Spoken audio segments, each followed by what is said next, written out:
Welcome back, Trinidad and Tobago, and we're continuing to discuss all that is happening across the region. And now we're joined by the Prime Ministerial candidate for the PPP, the official opposition in Guyana, according to the unofficial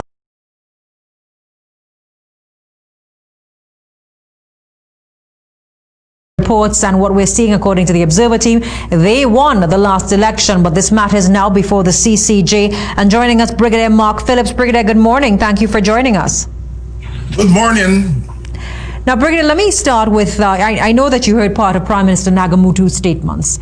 He was very critical of CARICOM. He was very critical, saying that there were flaws that were, in terms of the Observer teams, that they observed only 18% of the election. He also made statements that they too identified flaws in the electoral process. Is this true from the PPP's perspective? Well,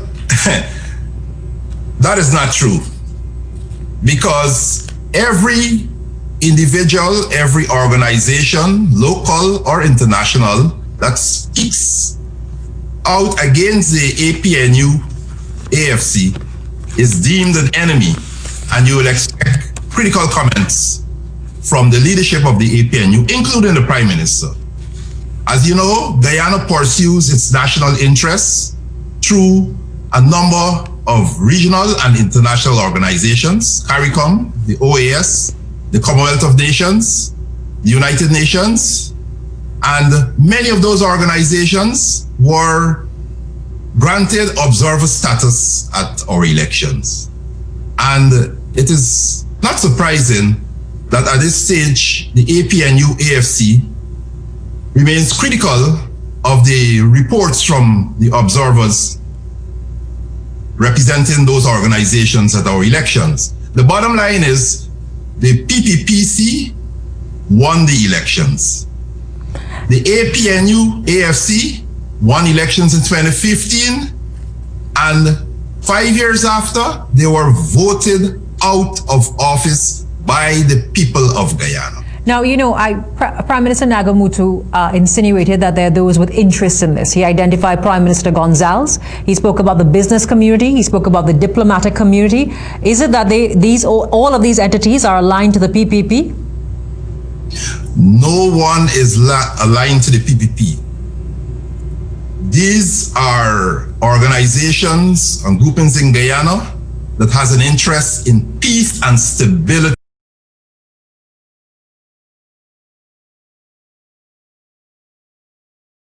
in Guyana.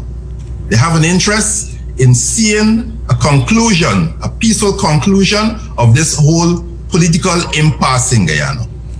In a matter of 2 days, it will be 120 days or 4 months since we had our elections on this March 2nd.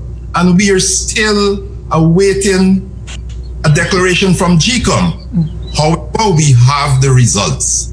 The results are public. The results are known internationally.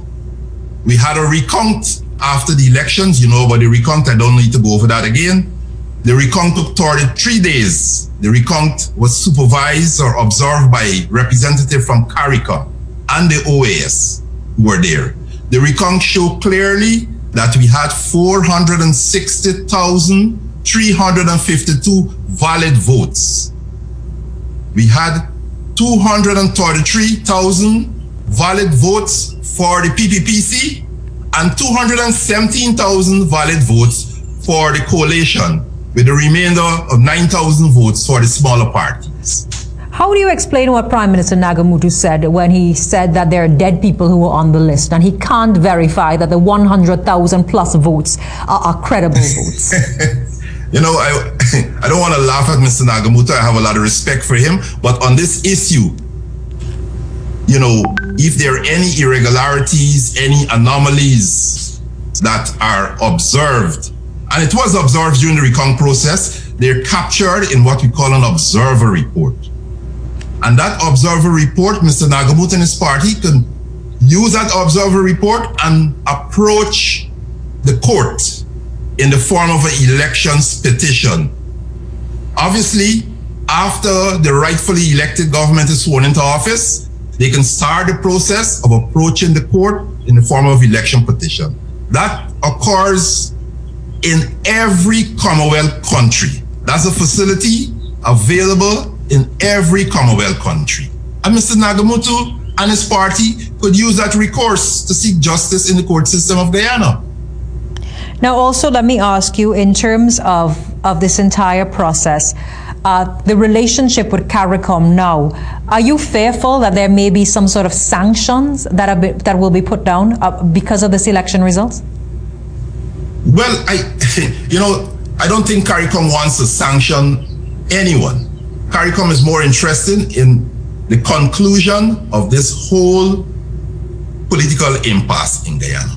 And CARICOM, to use the words of the leader of Mr. Nagamutu's party, President Granger, CARICOM is the most important interlocutor in this process.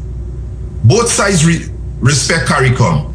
And for Mr. Nagamutu and his coalition to criticize the leadership of CARICOM, who were only weighing in an objective manner on what transpired in Guyana and what continues to be happening in Guyana, out of interest for Guyana and for Guyanese.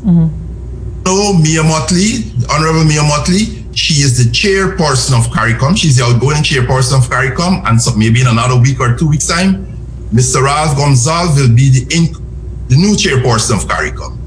And those are the two people who we expect, and the entire community expect, to speak on behalf of CARICOM. The present and outgoing chairperson and the incoming chair of CARICOM. Both of them have spoken, and both of them have said nothing that we in the PPPC consider to be contrary to what is happening. Brigadier, let me ask you this. The PPP, and I know we're against time, but the PPP is holding on to a lifeline with the CCG. And this matter, if it is that the CCG does not accept the election results and goes in favor of the APNU government, because I always say courts are a balancing act and you don't really know, the law truly is blind in some instances. What is going to be the future of the PPP? Will you concede and accept this? You're hinging your hopes on this. Let me clear up this issue. This CCJ is not there to determine the outcome of the results of the election in Guyana. There's a court matter before the CCJ that is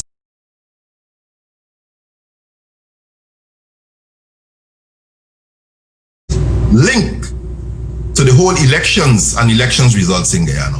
However, wherever the CCJ rule, the PPPC will respect the ruling of the CCJ, because the CCJ is the final court in Guyana. Your closing comments to the PPPC. Hello? Yeah, you're waiting on this result. So what exactly is the CCJ going to determine? Not exactly who's going to be the next government in Guyana? To the best of my knowledge, I'm not a liar. I don't think the CCJ is determining who will be the next government in Guyana. There's an issue taken before the CCJ where the local court of appeal had ruled and incorporated the word valid in our laws. Laws are very clear. More votes than, and what has happened, they ruled and they sought to include, instead of saying more votes than, more valid votes than.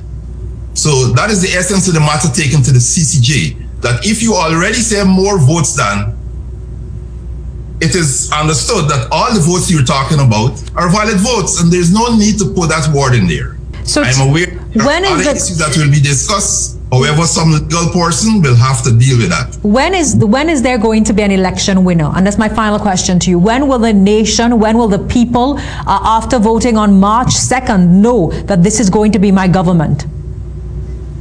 Well, just like you, I am hoping that will be done very soon.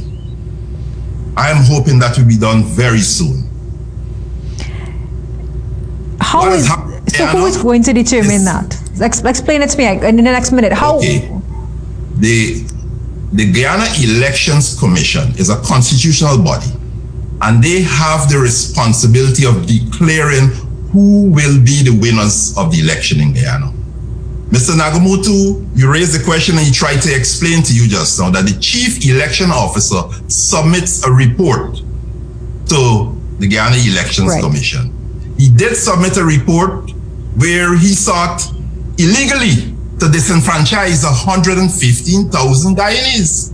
As I mentioned before, we had 460,000 valid votes that were divided among the contestants.